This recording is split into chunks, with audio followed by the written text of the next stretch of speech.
नमस्कार मित्रांनो, मी उदय लाड पुन्हा एकदा स्वागत करतो आपल्या सर्वांचा आवडत्या युट्यूब चॅनल शेती मित्र वर व्हिडिओ पाहणाऱ्या प्रत्येक शेतकरी मित्राचे आणि कास्तकार बांधवाचे आजच्या व्हिडिओमध्ये मनापासून खूप खूप स्वागत।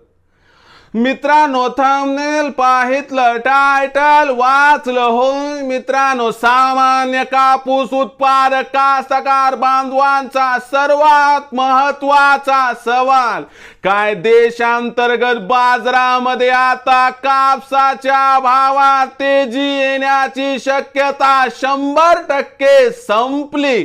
होय मित्रांनो, हा सध्याच्या कंडिशनचा सर्वात महत्वाचा सवाल आहे।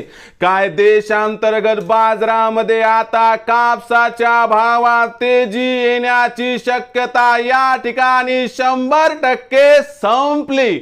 हा सवाल तुमच्या मनातला आहे, हा सवाल माझ्या मनातला आहे। आज भारत वर्षातील सामान्य कापूस उत्पादक कास्तकार बांधव या ठिकाणी विचारत आहे, काय देशांतर्गत बाजारामध्ये आता कापसाच्या भावात तेजी येण्याची शक्यता या ठिकाणी 100% संपली?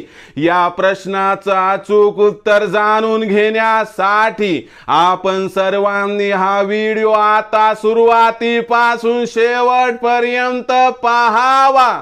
हा व्हिडिओ सुरुवातीपासून शेवटपर्यंत पाहत असताना जर आपल्याला मनापासून आवडला तर जरूर या व्हिडिओला या ठिकाणी एक लाईक करा। जास्तीत जास्त कास्तकार बांधवांपर्यंत हा व्हिडिओ पाठविण्यासाठी या व्हिडिओला या ठिकाणी जरूर शेअर करा। सबस्क्राइब करून जरूर नोटिफिकेशन बेलला ऑल करा, यामुळे येणारा प्रत्येक व्हिडिओ हा आपणास या ठिकाणी मिळत राहतो। तर बघा मित्रांनो, सामान्य कापूस उत्पादक कास्तकार बांधवांचा सर्वात महत्वाचा सवाल, काय देशांतर्गत बाजारामध्ये आता कापसाच्या भावात तेजी येण्याची शक्यता 100% संपली?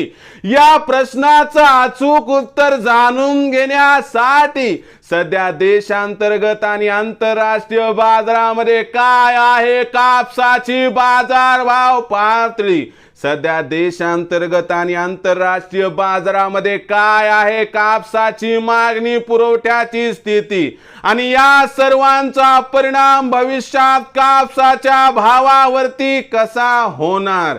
या परिणामामुळे भविष्यात कापसाचा भाव वाढणार की मग घटणार? आणि जो महत्वाचा प्रश्न आहे, काय देशांतर्गत बाजारामध्ये कापसाच्या भावातील तेजी 100% संपली? या प्रश्नाचं घेऊयात मित्रांनो आता सविस्तर उत्तर। तर बघा मित्रांनो, कापसाचा जर विचार केला तर कापूस हे इंटरनॅशनल कमोडिटी, आंतरराष्ट्रीय बाजाराचा जेव्हा विचार करू तर सध्याच्या कंडिशनला आंतरराष्ट्रीय बाजारामध्ये कापसाचा बाजारभाव हा सध्याच्या कंडिशनला 78 ते 79 सेंट्सच्या दरम्यान दिसत आहे। जे मोठे मोठे खेळाडू होते ते मार्केटमधून त्या ठिकाणी पुल आउट झालेत, म्हणजे बाहेर निघून गेले आहेत, आणि कापसामध्ये लवकर कोणी मोठी असामी रीएंट्री गेली याची शक्यता दिसत देखील नाही। आणि या असणाऱ्या वार्तांमुळे आंतरराष्ट्रीय बाजारामध्ये एक 5-6 सेंट म्हणजे 84-85 सेंट्स पर्यंत कापूस बाजारभाव जाण्याची शक्यता सोडली तर याच्यावर कापसाचा बाजारभाव काय नजीकच्या भविष्यात जाण्याची शक्यता दिसत नाही। आता याचा परिणाम देशांतर्गत बाजारात कापसाच्या भावावरती कसा होणार? तर यामुळे देशांतर्गत बाजारामध्ये कापसाचा जो बाजारभाव असणार आहे तो देखील एका रेंजमध्ये असणार आहे, आणि जगातच कापसाचा भाव वाढणार नाही तर देशात सुद्धा भाव वाढणार नाही, आणि यामुळे कापूस आपल्या देशांतर्गत बाजारामध्ये 100% एका रेंजमध्ये राहणार। आता सध्याच्या कंडिशनला कापसाची भाव पातळी 7200 ते 7600 च्या दरम्यान आहे। इथून 15 मे ते 31 मे च्या दरम्यान यात 100-200 ची सुधारणा होऊन भाव पातळी 7200 ते 7800 दरम्यान स्थिर होण्याची शक्यता आहे। आणि दुसरीकडे जर आपण बघितलं तर 1 जून नंतर खत बियाणाच्या खरेदीसाठी पैशाची आवश्यकता असल्यामुळे देशात कापसाची उरली सुरली विक्री मोठ्या प्रमाणात होते आणि बाजारभाव पुन्हा कोसळणार अशी शक्यता आहे। म्हणून आपल्याला इथून पुढे कापसाच्या भावात 100 ते 200 जी तेजी सोडली तर याच्यापेक्षा जास्त तेजी दिसणार नाही.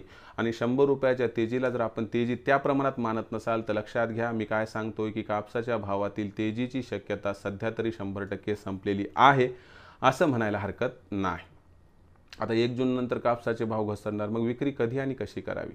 तर लक्षात घ्या 7,500, 7,600, 7,700 असा भाव मिळत असेल तर योग्य दरावरती 50% कापूस विक्री करा आणि उर्वरित 50% कापूस आपल्या आर्थिक गरजेनुसार 100-200ची 300 तेजी दिसली तिथं विक्री करून टाका, ज्यामुळे होईल आपणास 100% फायदा. तर मित्रांनो, आता भविष्यात देशांतर्गत बाजारामध्ये काय राहणार, कापसाचा बाजारभाव याबद्दल अधिक माहिती जाणून घेण्यासाठी पाहत रहा आवडतं यूट्यूब चॅनल शेती मित्र. आवडला असणार हा व्हिडिओ तात्काळ लाईक करा, सामान्य कास्तकार बांधवापर्यंत पाठवण्यासाठी शेअर करा, सबस्क्राईब करून जरूर नोटिफिकेशन बेलला ऑल करा, यामुळे येणारा प्रत्येक व्हिडिओ हा आपणास या ठिकाणी मिळत राहतो. तर मित्रांनो, अशाच एका नवीन व्हिडिओसह मी आपला मित्र उदय लाड आपल्या सर्वांच्या आवडत्या यूट्यूब चॅनल शेती मित्रवर मिळत राहील. तोपर्यंत माझ्या प्रत्येक शेतकरी मित्राचे आणि कास्तकार बांधवाच्या आजच्या व्हिडिओमध्ये मनापासून खूप खूप आभार.